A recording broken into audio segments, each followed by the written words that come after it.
transformed.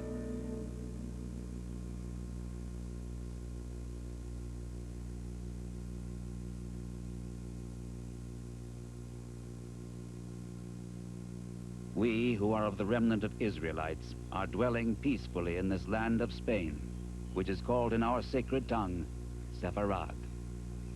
The land is rich, abounding in rivers, springs, and aqueducts. A land of corn, oil, and wine, and all manner of delicacies. It has pleasure gardens and orchards, and fruitful trees of every kind. Grace, serenity, delicacy, artistry. Those are the words evoked by this patio of the Alhambra, the great Moorish palace of Granada, built in the 13th century. In these precincts, as in all of Andalusia, the southern part of Spain, for more than 2 centuries, Arabs and Jews lived together, side by side, bound to each other despite other differences by a common love of beauty and knowledge, poetry and music, art and philosophy. In Jewish history, despite intermittent waves of persecution and violence, that Spanish era is known as a golden age.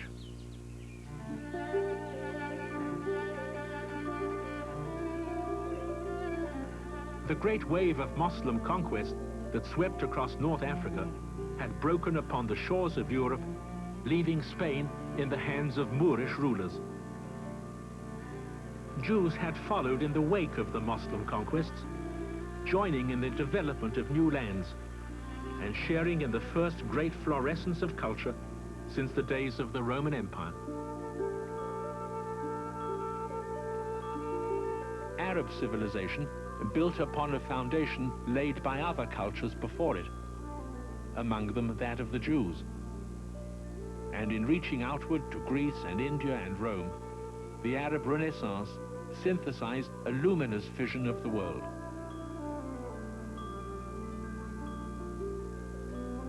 In delicate patterns, the words of the Quran, the holy book of Islam, were carved upon the walls of Muslim palaces. Everywhere in a profusion of detail, beauty and faith were intertwined.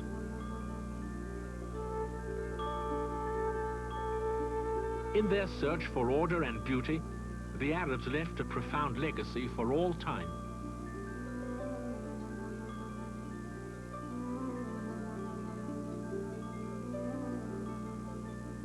The Arabs delved into the sciences and into mathematics. It was they who developed a system called in Arabic al-Jabr, algebra. They read the works of classical Greece and were enthralled, exploring in their own minds the paths and byways of philosophy. And in their age of greatest creativity, they tolerated and respected the ideas and beliefs of other peoples. By the 9th century, the vast majority of all Jews lived in Arab lands. They could hardly escape the influence of this new and energetic culture. In many of the lands of Islam, an ideal would emerge among the Jews of living and sharing in the larger society.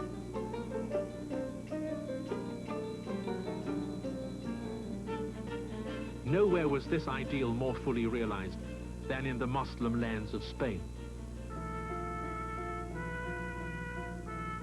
Here in the great mosque of Cordoba, early in the 10th century, Abdul Rahman III established the independent caliphate of Muslim Spain and invited to his realm Arab poets and scientists, scholars and philosophers. Here the Jewish linguist and statesman Hasdai ibn Shaprut served in the court of Abdul Rahman and founded a Jewish court of his own. In so doing, he created a center of Jewish culture unique in the world of his time. A new world of Judaism would be born in this land, the world of the Sefardim, the Spanish Jews. Over the years, they would play a conspicuous part in the government, in the statecraft, and in the scholarship of Moorish Spain.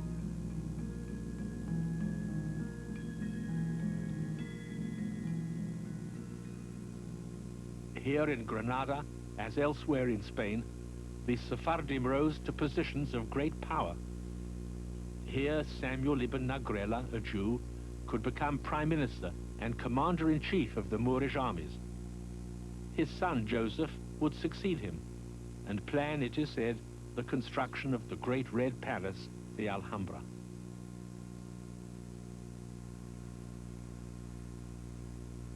It was a land of abundance, rich in opportunity, rich in possibilities. From the fruitfulness of Spain, the Moorish and the Jewish cultures drew sustenance, growing side by side and learning from one another. Despite moments of conflict, Jews across this land were free to work as farmers and physicians, artisans and statesmen, astronomers and diplomats. The Jews took inspiration from Arab literature and revitalized their ancient language, Hebrew. For centuries, it had been a language of worship only. In Spain, Hebrew was reborn in poetry and in song.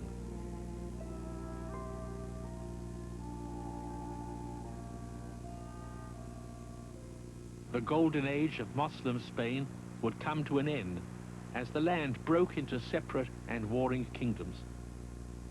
But even in its final days, its remarkable vitality would find new expression.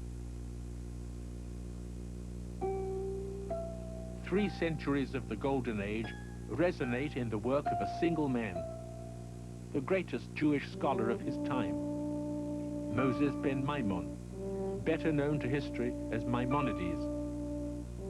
But to his people who revered him, he was and is known by other names. Rambam, the great eagle, to signify his soaring intellect, and most simply, the second Moses.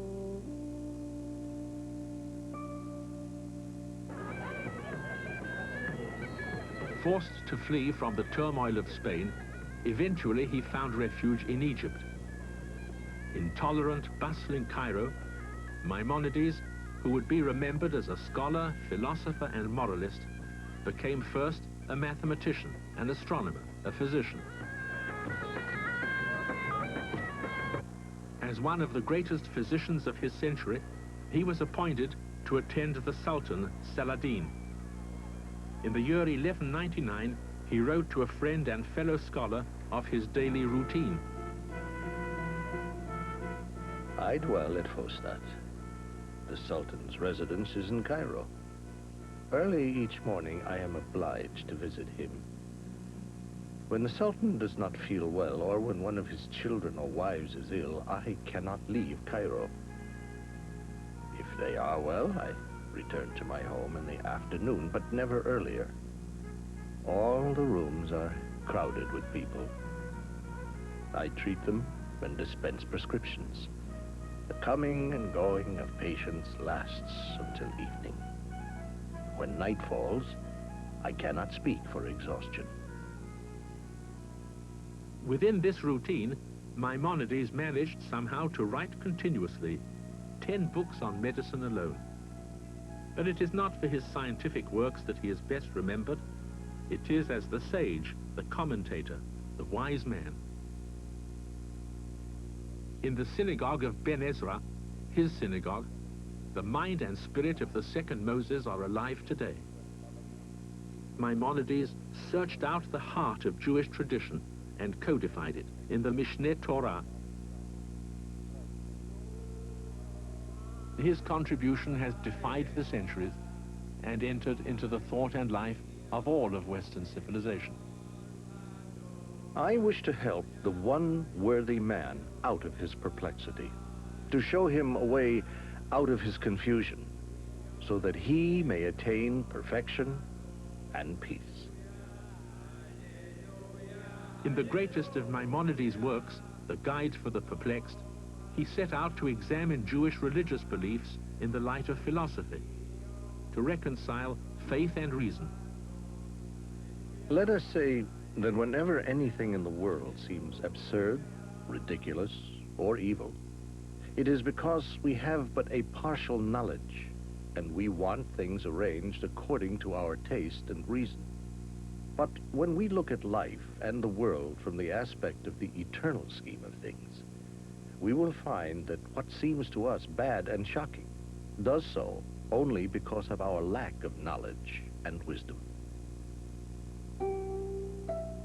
The Guide for the Perplexed was one of the few books written by a Jew since biblical times to become part of world literature. In the closing days of the Golden Age, it was a beacon light that would illuminate the work of scholars of other faiths for centuries to come. But the age which had produced Maimonides was soon to vanish.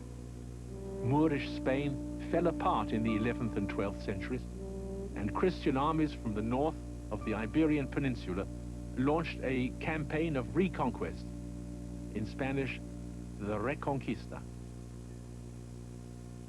Over the next 400 years, they would drive inexorably southward and westward into Muslim Spain, until the Moors were forced to yield every piece of territory they had ever possessed. An era was ending for the Sephardic Jews.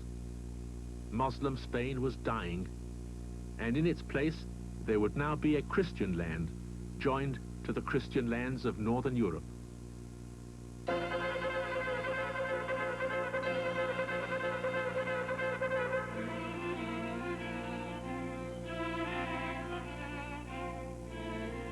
Europe, in the areas that are now Germany and France, was for centuries a region of vast forests, a wilderness with villages huddled for protection near the walls of wooden fortresses.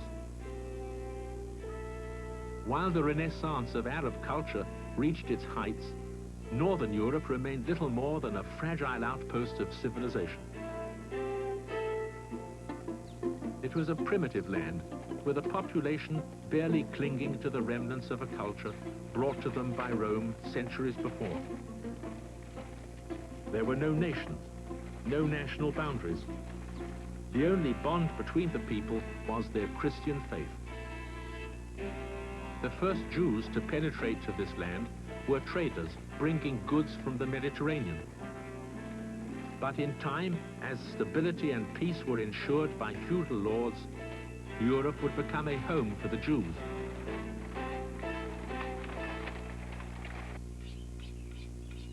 By the 11th century, this wilderness began to undergo a transformation. Everywhere new lands were cleared as peasants lived and farmed under the protection of feudal lords.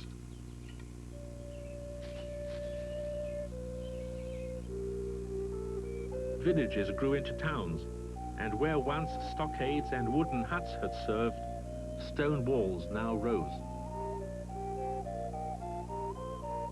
In the streets and alleys of these new towns, amidst the bustle of carts and wagons, of pack mules and human porters, it was Jews who were the merchants, they who offered goods for sale from the great manufacturing and trading centers of the Mediterranean and the East.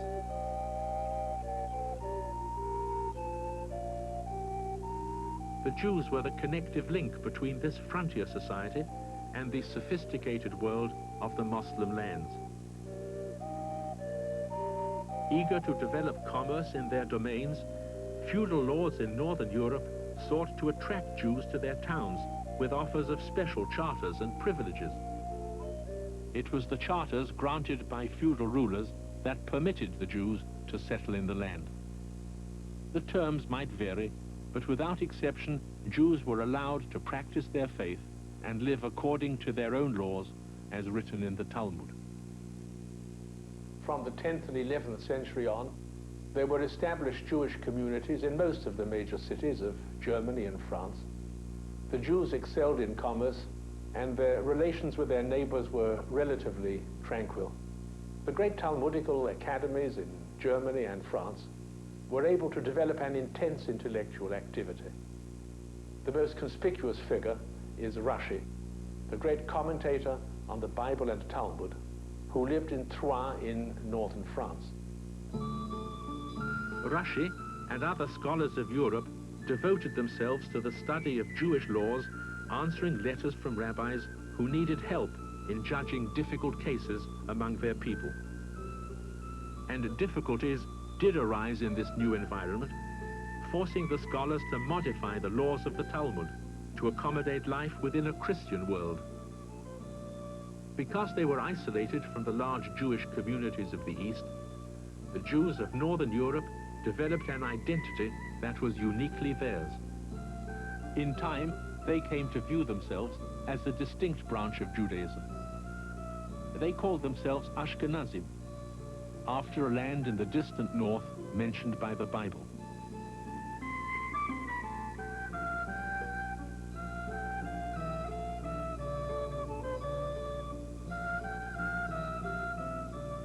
In many ways, the Jews were but one people among the peoples of Europe. In one way, however, they were unique. In matters of religion, Jews were the only strangers. In a world where every event of nature was a mystery, a man's religion provided the only path of understanding. And where men disagreed about religion, they disagreed about the world. For centuries, there had been a competition between the faiths. In the statuary of medieval churches, Judaism was often portrayed as a beautiful woman wearing a blindfold because she refused to see that Jesus had been the Messiah. Across from her, Christianity was shown triumphant, the noble possessor of the truth. The church accused the Jews of having lost the way, and worse than that, it accused them of having caused the death of the Messiah. These accusations, repeated in sermons throughout Europe, were meant primarily to keep Christians from listening to Jewish ideas. But in the minds of the poor and the uneducated, they planted the seeds of hatred. When I, Rudiger, Bishop of Speyer, changed the town of Speyer into a city, I thought I would increase the importance of the place 1,000-fold by bringing in Jews. Accordingly, I located them outside of the community and habitation of the other citizens, and I surrounded them with a wall so that they might not be disturbed by the insolence of the populace. The insolence of the populace. These words of a German charter, written in the year 1084, are the first evidence that the common people of Europe were turning against the Jews. Envy of Jewish prosperity was one motive, but religion was the critical ingredient. It would be the fervor of religion that in only a few years would launch a war. In November of 1095, at Clermont in the south of France, Pope Urban II delivered a speech to a gathering of churchmen and nobles. A horrible tale has gone forth that an accursed Muslim race has invaded the lands of the East. You, who are endowed with the badge of knighthood and are arrogant with great pride, advance boldly as soldiers of Christ. Be mindful of your souls. Rush to free the Holy Land from its oppressors.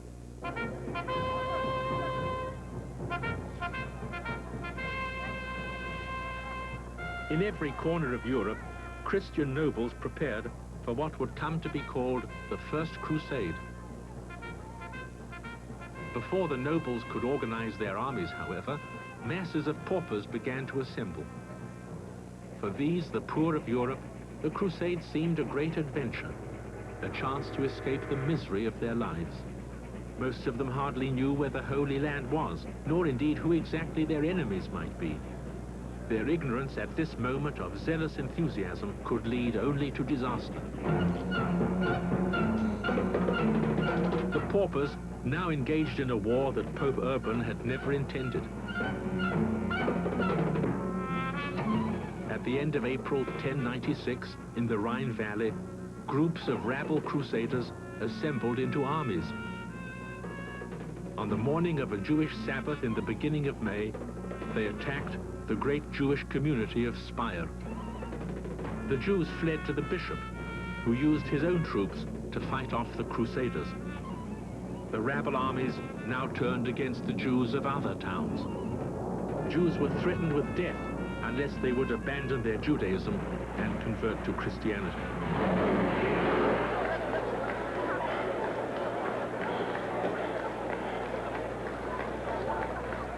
Whole communities were surrounded and attacked. Jews were murdered in the streets. A few agreed to be baptized, but most refused. They chose instead to demonstrate that their own belief in God meant more to them than life itself. Entire communities, hundreds of Jews, committed mass suicide. It was called Kiddush Hashem, the sanctification of the Lord's name. For the time being, the enemy will slay us, and yet we shall live. Happy will everyone be who dies for the sanctification of his name. For such a one, the world of darkness is transformed into a world of light, and the fleeting world into one that shall exist forever and ever.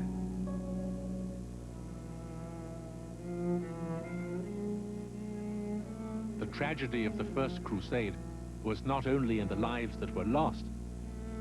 What was profoundly tragic was the growth of hostility among the common people towards the Jews. For this hostility, born of religious differences, would never disappear. In some ways, the First Crusade was like a nightmare. It passed and seemed to leave the world unchanged. The Jewish communities of the Rhineland recovered and re-established themselves. But the memory of those events would not die even in the prosperous days that followed.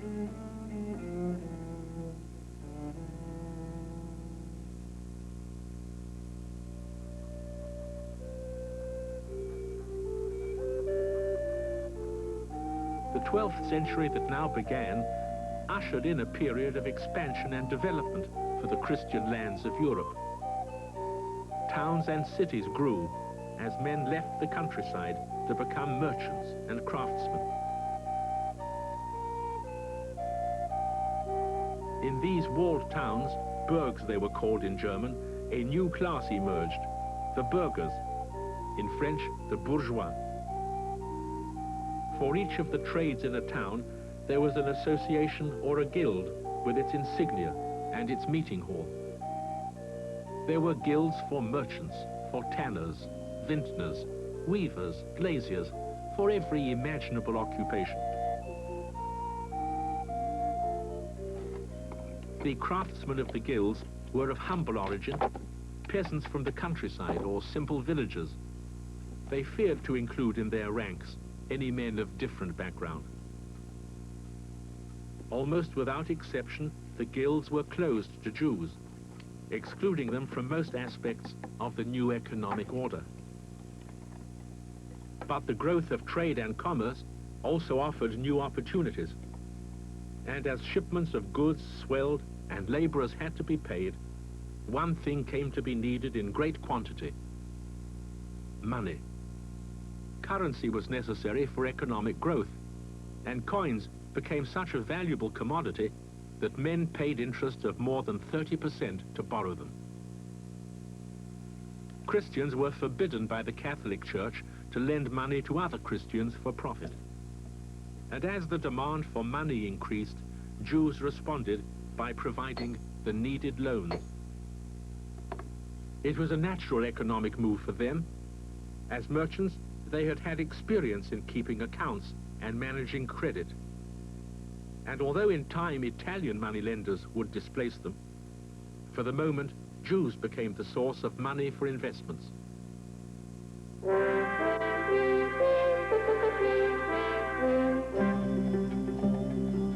Nowhere in Europe were Jewish moneylenders more prosperous and useful than in 12th century England. From his home in Lincoln, a man known to history only as Aaron of Lincoln controlled a network of investments that extended to 25 counties. He and other Jews helped finance the construction of buildings across all of England, including dozens of abbeys and monasteries and at least 2 cathedrals.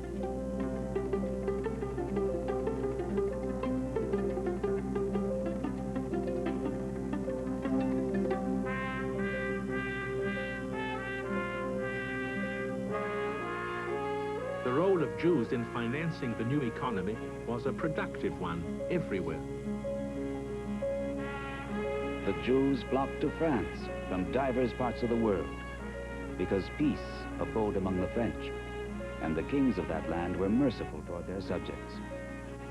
They made a long sojourn in Paris, where they prospered so that they claimed as their own almost half of the city and employed Christians in their houses as men servants and maid servants.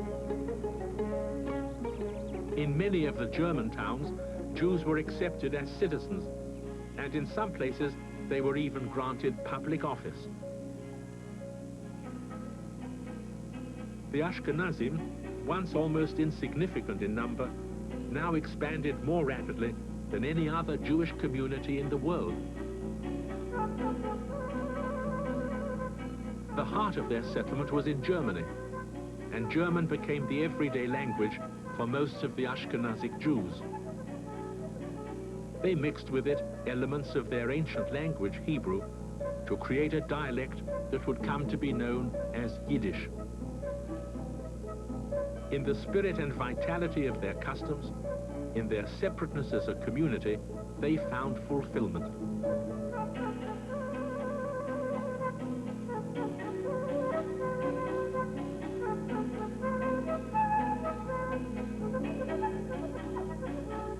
Jews everywhere shared in and stimulated the growth of Christian Europe.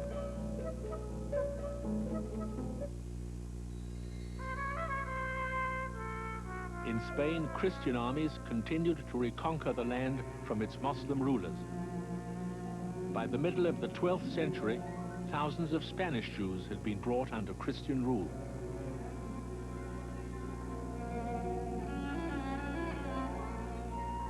In Toledo alone, a Christian city in the north, the Jewish population was said to number 70,000.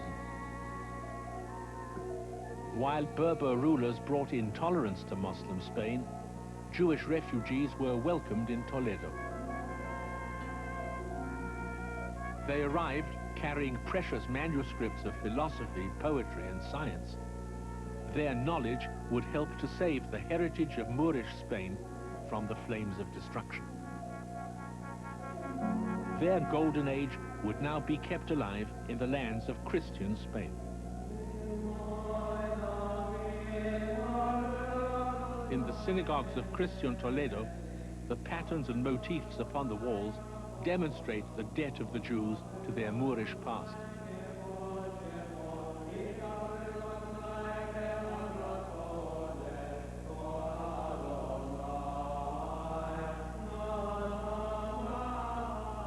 Jewish scholars from Muslim Spain were welcomed to this city, and they made it a gateway of knowledge for Europe to the north. They became the great translators of the works of Arab philosophy and science into Hebrew and Latin. Christians from all of Europe came to Toledo to study from Jewish scholars. From this process of exchange, Northern Europe first learned the decimal system of numbers. With the help of Jews, the works of Hippocrates, Euclid, and Aristotle were translated from Arabic and made available to Christian scholars. A world of knowledge that the Europeans had hardly known to exist was suddenly opened before their eyes.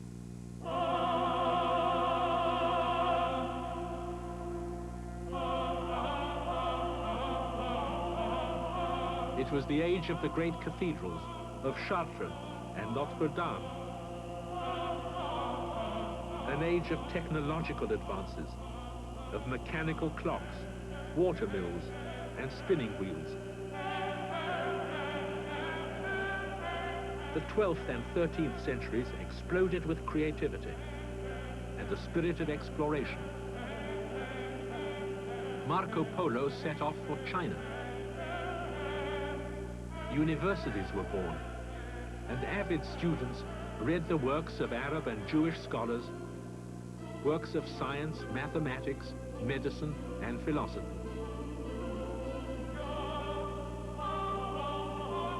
New knowledge broke upon Christian Europe with the force of revelation.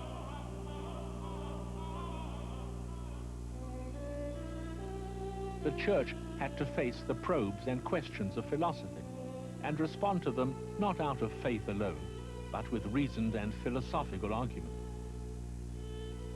Church scholars turned to Arab and Greek and Jewish philosophy, searching eagerly to infuse the doctrines of the Church with the new spirit of rationalism.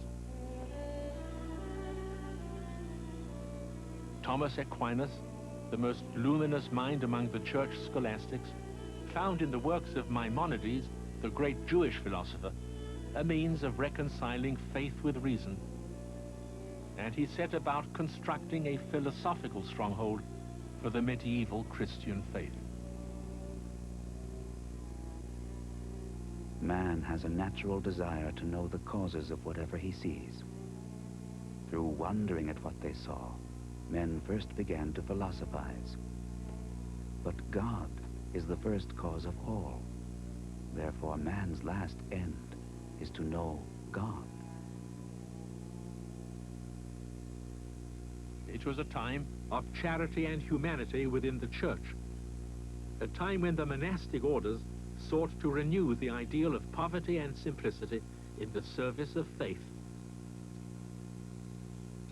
The time of St. Bernard and of St. Francis of Assisi, of quiet dedication to nature and human kindness.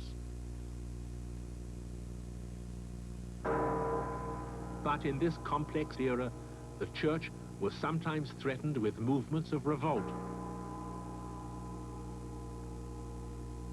When reason and persuasion could not prevail over those who questioned its doctrines, the Church began to respond with force. It established commissions of inquiry to seek out heretics. Thousands of dissenters lost their lives.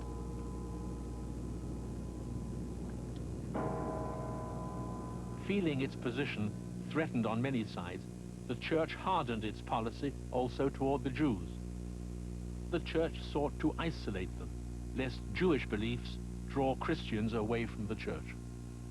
For the competition between the faiths had never really stopped. In the year 1215, a church council at the Lateran Palace in Rome issued a decree. In certain provinces, such a confusion has arisen that Jews and Christians cannot be distinguished.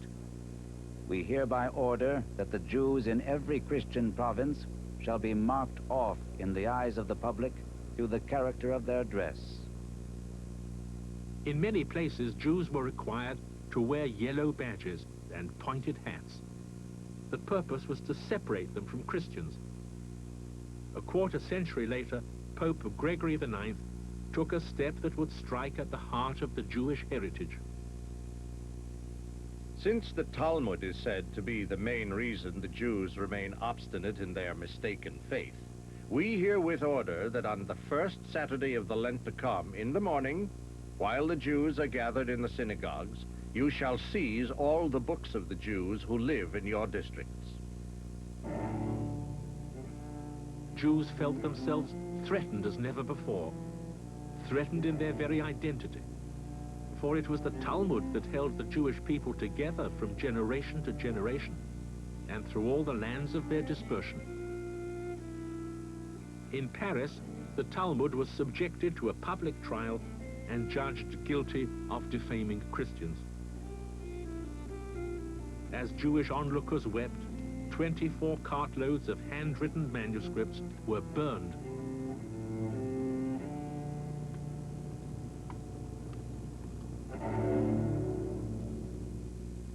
But the laws and edicts of the Church could not be enforced without the approval of the local rulers.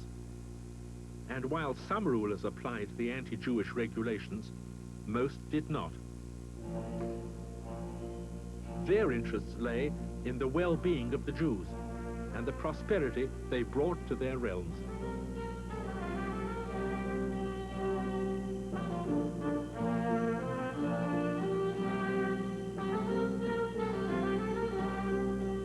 Life in the castles of the Middle Ages would grow more luxurious as time went by and more costly. It was a life sustained at first by lands and holdings and the peasants who worked those lands.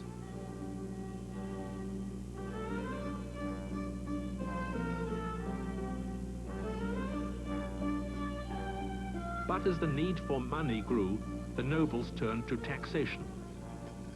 Taxation of the moneylenders, and taxation of the people through the moneylenders.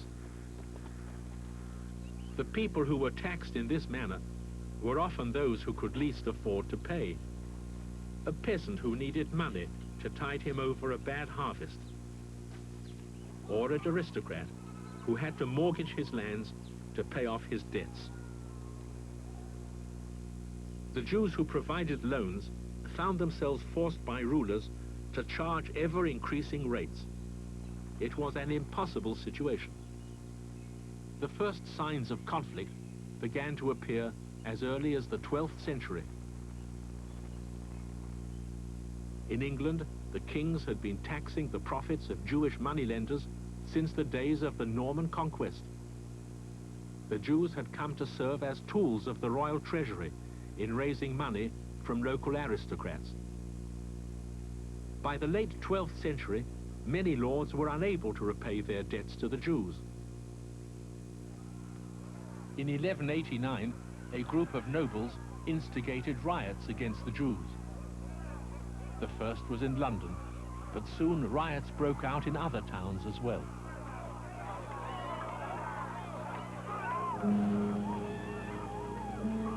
In March of 1190, local barons in the town of York plotted to murder their Jewish creditors. The Jews fled for protection to Clifford's Tower. A mob gathered, and the barons incited them to attack the fortress. The whole of the workpeople, the youth of the town, and a large number of country folk joined in the cruel business as if each man was seeking his own gain. The attackers rejoiced in the certainty of their approaching victory. On the morning when the mob finally forced its way into the tower, it found many of the Jews dead by their own hands. Those who were still alive were slaughtered on the spot. The violence that erupted in England was a somber warning.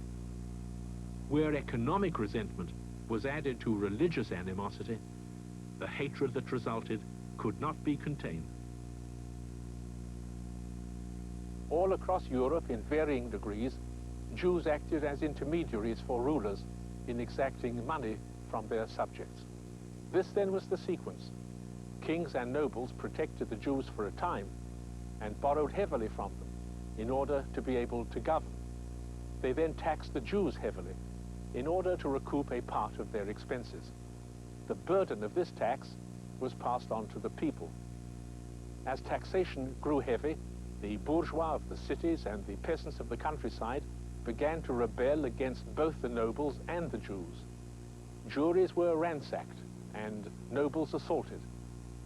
At this moment of crisis, with rebellion threatening, rulers across Europe began to see the Jews as a political liability. In order to appease their subjects, the rulers now ended their relationship with the Jews. We, Charles II, for the honor of God and preferring to provide for the peace of our subjects rather than to fill our coffers, although we enjoy extensive temporal benefit from the Jews, do expel from our counties all Jews, not only for the present, but for all times. In what can only be termed an epidemic of expulsions, nobles everywhere began to rid their domains of Jewish communities. In 1290, Edward I banished the Jews of England, 16,000 in number, and confiscated their property. They would not be allowed to return for almost 4 centuries. 16 years later, Philip the Fair expelled the Jews of France and seized their goods. Later, they would be readmitted when it seemed profitable to the king, and expelled again when he had gotten from them all he could.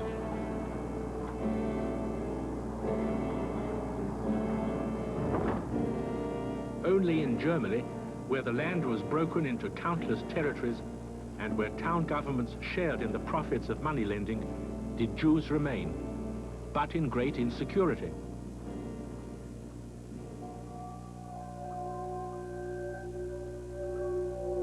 The 14th century world, in which thousands of Jews now found themselves adrift, still retained many elements of the Dark Ages. For the unlearned, it was still a world ruled by magic and miracles.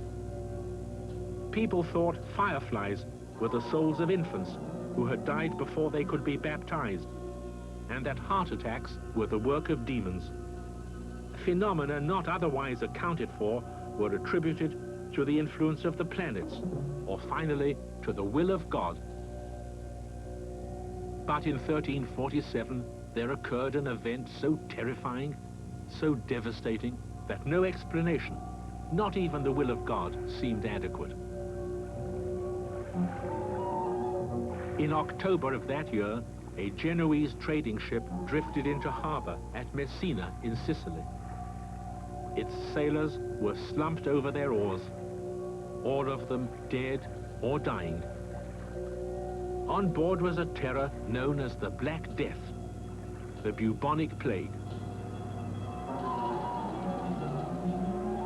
In January of 1348, infected sailors carried the plague to France via Marseille, and then to North Africa via Tunis. It spread westward from Marseille to Spain, and then northward up the Rhone. It spread to Rome and Florence, to Paris and Normandy, and then across the Channel to southern England.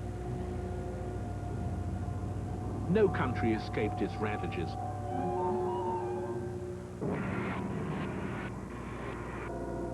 The contemporary descriptions are shocking.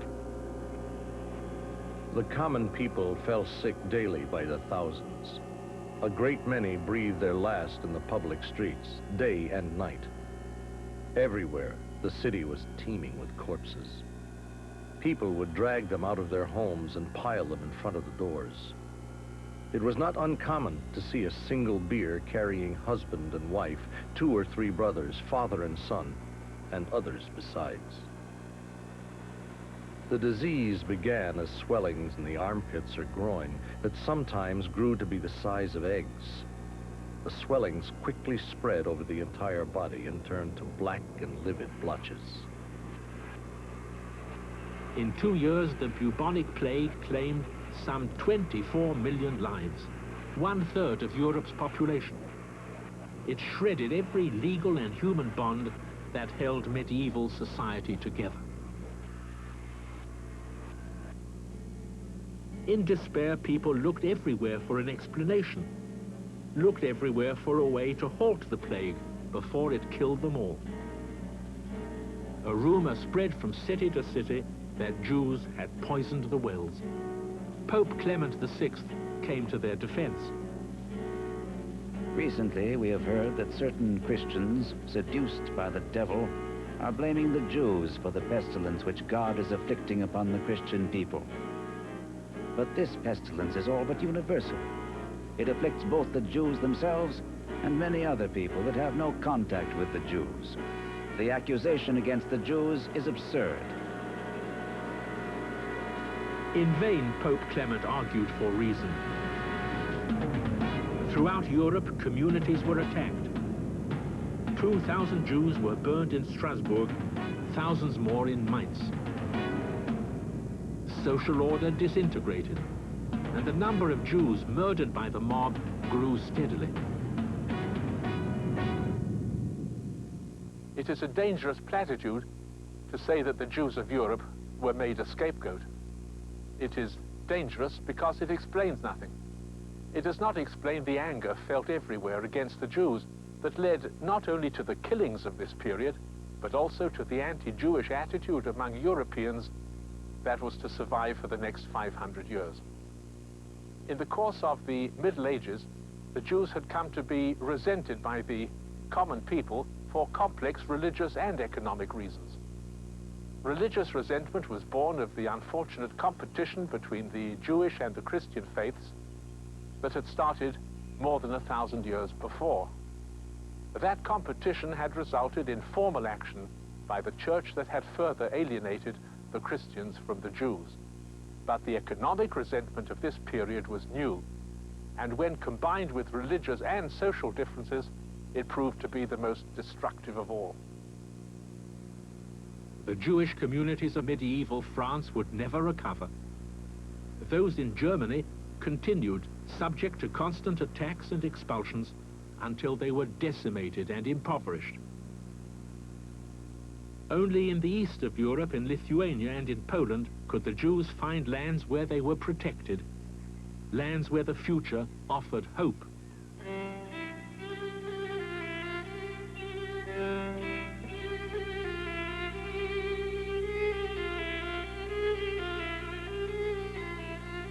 The East was still a frontier, and settlers were needed to develop its trade and commerce.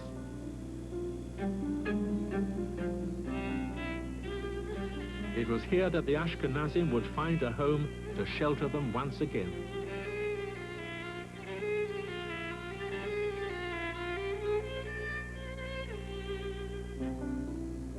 Out of this East European Jewish tradition and its rich sense of identity, much of the foundation of modern Judaism would be built.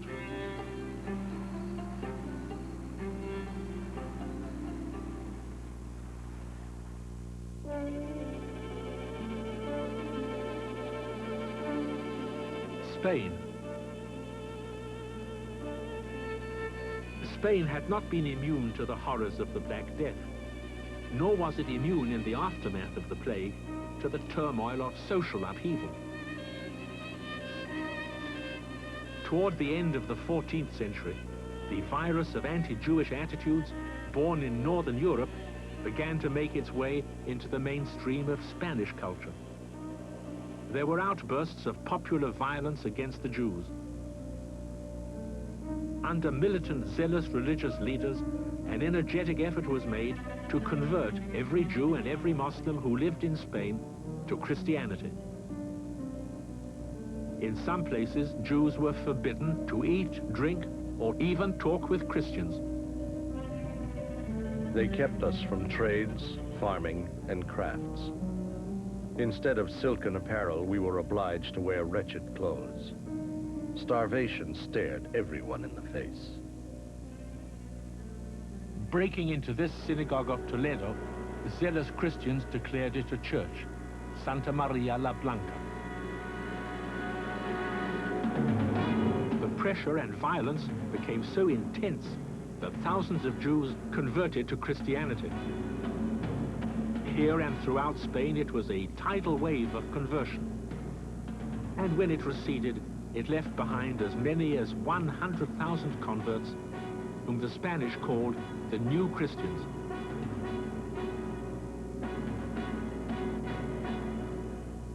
This proud community, the Sefardim, so integrated into Spanish life, was suddenly torn apart. Many converted in public, but continued to observe their own faith in private.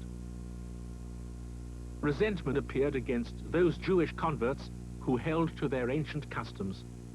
Angry Christians called them marranos, from a Spanish word for swine.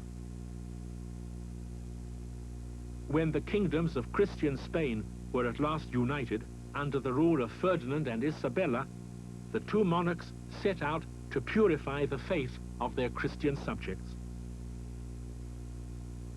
On the first day of the year of 1481, the Spanish Inquisition began its ruthless task: to obliterate any and all vestiges of Jewish practice among the new Christians, to destroy totally any relationship between the converted and the remaining Jews of Spain. Thousands were tried and tortured. Thousands were burned at the stake. But 11 years of terror and torture were unable to destroy the bonds between the converts and their Jewish heritage. The Spanish Inquisition now demanded a further and more radical action. In this majestic hall of the ambassadors in the Alhambra, on the 31st of March, 1492, the long and illustrious history of the Jews of Spain came to a tragic and fateful end. It was here that King Ferdinand and Queen Isabella, responding to the pressure of Thomas de Torquemada, the Grand Inquisitor, issued the Edict of Expulsion, requiring all the Jews of Spain to convert to Catholicism or to leave the country by the end of midsummer. According to the report of the Inquisitors, there has come to light the great harm to new Christians due to their contact with Jews. Therefore, we have decided to order all Jewish men and women to leave our kingdom, and they should not dare to come back neither to reside, to pass through, nor for any reason whatsoever.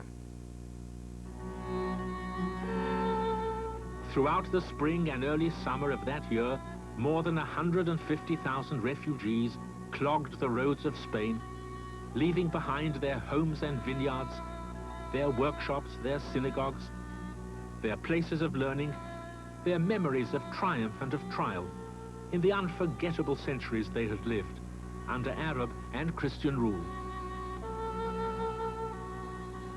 This was the most massive of the many expulsions in Europe. But it was not merely an expulsion. It was the sad end of 5 centuries during which Jewish life and Jewish thought had reached great heights in Western Europe. In Spain particularly, Jewish life had been imbued with a new ideal. It was the ideal of living fully and creatively within the larger society, while remaining faithful to the ancient values and traditions of the Jewish people. And so on a certain summer day in August, in the very month that Christopher Columbus embarked on his voyage of discovery, the last Jewish refugees set sail from Spain. The memory of that tragic moment persists. But even in that moment of despair, there were the seeds of hope.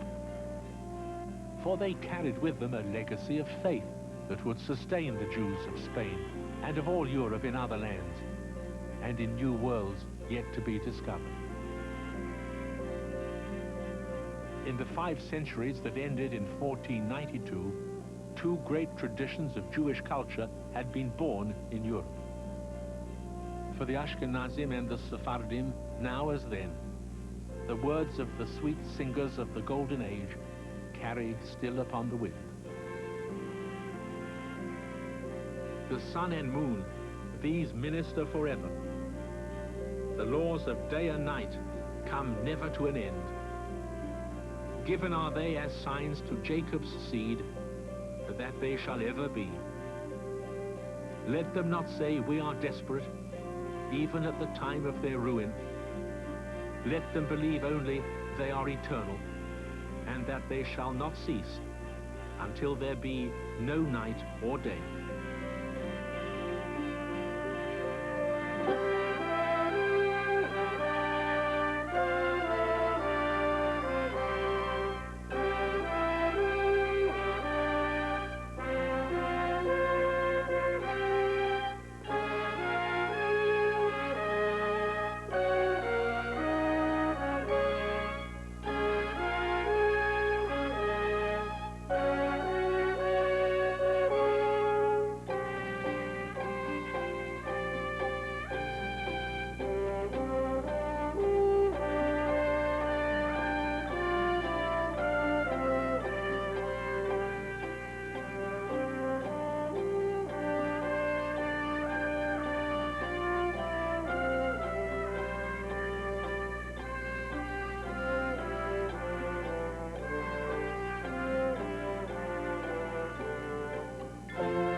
Major funding for this program has been provided by the Charles H. Revson Foundation, Petrie Stores Corporation, and the National Endowment for the Humanities, Additional funding has been provided by the following contributors.